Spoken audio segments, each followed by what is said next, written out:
मेरा साथ रह के आज के एपिसोड में हम देखेंगे जहां गोपिका रसोड़े में इमारती बना रही होती है। चिराग गोपिका के पास आता है और कहता है कि भाभी आप मेरी बिजी स्टूडेंट हो, आपने आज का होमवर्क किया। तभी गोपिका कहती है मैं इमारती बना रही हूँ। तभी सक्षम रसोड़े में आता है और कहता है ये पढ़ाई के बारे में क्या बातें कर रही है। चिराग कहता है भाभी मुझसे अंग्रेजी पढ़ रही है। सक्षम को याद आता है उसने गोपिका को डांटा था। सक्षम गोपिका से कहता है उस दिन माँ की सेहत की वजह से मैंने तुम्हें रूडली डांटा था, इसीलिए तुम सब ये कर रही हो ना। गोपिका कहती है नहीं नहीं, मैं तो ये अपने लिए कर रही हूँ। सक्षम चिराग से कहता है तो पढ़ाई कैसी चल रही है। चिराग बताता है कि भाभी अल्फ़ाबेट में गड़बड़ करती है। सक्षम कहता है तो आज की क्लास मैं लूँगा। गोपिका कहती है लेकिन मैं ये दोनों कैसे मैनेज करूँ। सक्षम कहता है क्यों नहीं मैनेज कर सकती, मैं तुम्हें पढ़ाऊँगा। चिराग वहाँ से चला जाता है। सक्षम गोपिका को एस और जी नाम की अल्फ़ाबेट लेटर की इमारत बना के दिखाता है। तभी गोपिका बहुत ही मन लगाकर इमारती एस और जी नाम की बनाती है। दोनों बहुत ही खुश होते हैं और बहुत सारी इमारती बनाते हैं। गोपिका कहती है अब आप रसोड़े में से जाइए, मुझे और भी काम है, इमारती सारी बनकर तैयार है। प्रिया और आशी परेशान होते हैं। वो सोचते हैं कि गोपिका के इस घर से कैसे निकाले। प्रिया के दिमाग में आइडिया आता है। वो आशी के कान में कुछ बताती है। आशी कहती है मुझे भी ये आइडिया आया था। तो प्रिया कहती है लेकिन इस ग्रुप की लीडर मैं हूँ, अगर तुम इतनी समझदार होती तो अब तक बहुत कुछ कर चुकी होती। आशी कहती है कि ये घर मेरा है, इसलिए इस ग्रुप की लीडर तो मैं हूँ।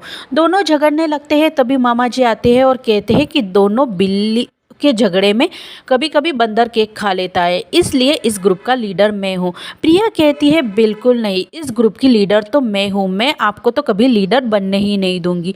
वही मामी जी तेजल को खीर की रेसिपी देती है। तो तेजल मामी जी से कहती है इतना सब कुछ करना पड़ता है, इसके लिए तो मुझे 1-2 घंटा लगेगा। मामी जी सोचती है ये सिर्फ बातें बनानी जानती है। तेजल मामी जी से कहती है आप शाम को आ जाइए, मैं आपके लिए खीर बना के रखूँगी।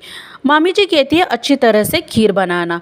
मामी जी वहाँ से चली जाती है। तेजल सोचती है कि अब आपके हिस्से की खीर भी मैं खाऊंगी, आप शाम को आएगी तब आपको पता चलेगा।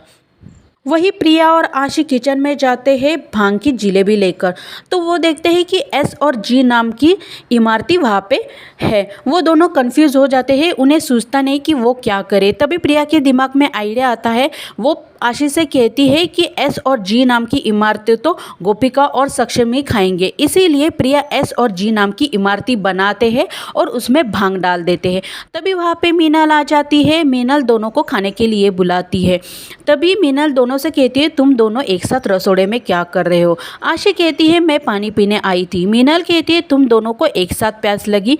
प्रिया कहती है इस घर में दोनों एक साथ पानी नहीं पी सकते। तभी मीनल कहती है पानी पियोगे तो लंच कैसे करोगे। मीनल दोनों को हाथ पकड़ के वहाँ से लेके जाती है। वही मामी जी की हालत बहुत ख़राब होती है। उन्हें बैंक वालों ने पीटा होता है। तभी तेजल आती है और मामी जी से कहती है अरे भिखारन घर पे कहाँ पे चली आ रही हो। तभी मामी जी कहती है मैं तुम्हारी सास हूँ। तेजल कहती है ये आपको क्या हुआ। मामी जी सोचती है अब मैं इसे कैसे बताऊँ कि नकली नोट की वजह से बैंक वाले ने मुझे चोर समझा और मेरी पिटाई की। मामी जी तेजल से पूछती है कि तू सच सच बता, इस मेरे बैग में नकली नोट 1.5 लाख की तूने ही रखी ना। तेजल कहती है मेरे पास इतने पैसे कहाँ से आएंगे। तभी वहाँ पे कुछ मेकअप आर्टिस्ट आ जाते हैं जिसे तेजल ने बुलाया हुआ होता है। वो उनसे मेकअप करवाती है मॉडलिंग के लिए। मामी जी समझ जाती है कि तेजल ने ही उसकी बैग से पैसे निकाले हैं। वो तेजल से कहती है ये सब तूने किया ना। तभी तेजल कहती है अभी मेरे पास टाइम नहीं है, मुझे मेकअप करना है और फोटोशूट करना है। मामी जी वहाँ से चली जाती है। वही मोदी हाउस में सभी लंच के लिए टेबल पर बैठे हुए होते हैं और खाना खा रहे होते हैं। केशव बड़ी दीदी से कहता है कि इमारती आ गई। गोपिका इमारती लेकर आती है और सबको परसती है। बड़ी दीदी इमारती को देखकर बहुत ही खुश होती है और गोपिका से कहती है मैं खाने के बाद हर रोज़ इमारती खाती हूँ। बड़ी दीदी कहती है मुझे इमारती पसंद है, ये तुझे ज़रूर मीनल ने बताया होगा। गोपिका कहती है नहीं नहीं, ये तो मुझे माँ जी ने बताया है। बड़ी दीदी इमारती खाकर बहुत ही खुश हो जाती है और कहती है जिसने भी तुझे इस घर में बहू बनाकर लाया है उसका तो मैं शुक्रिया अदा करूँगी, बहुत ही अच्छा काम किया है। मीनल और गोपिका ये सुनकर बहुत ही खुश हो जाते हैं। गोपिका सबको इमारती परोसती है। प्रिया और आशी गोपिका और सक्षम की तरफ ही देखते रहते हैं। सभी खाना खा रहे होते हैं, तभी सक्षम की आंखों में मक्खी चली जाती है, वो टेबल से उठ जाता है।